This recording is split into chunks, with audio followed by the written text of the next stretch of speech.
તો પહેલાના જમાનામાં એવું હતું ને કે છોકરા છોકરીને જોવા જતા, ત્યાંના યુવાનોને કંઈક પરિચય આપો. તમારા જમાનામાં કેવું હતું? કે ઇન્ટરનેટ આવ્યા પહેલાં પરણી ગયો, સોશિયલ મીડિયા પહેલાં પરણી ગયો.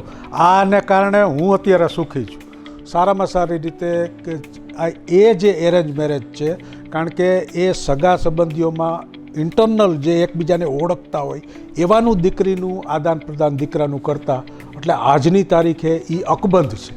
તો એ છૂટાછેડા થવા પાછળનું મેઇન કારણ, મુખ્ય કારણ શું? પણ સ્ત્રીને માન સન્માન આપવું જોઈએ, એ 100%ની વસ્તુ છે. એ ક્યાંક નથી મળતું.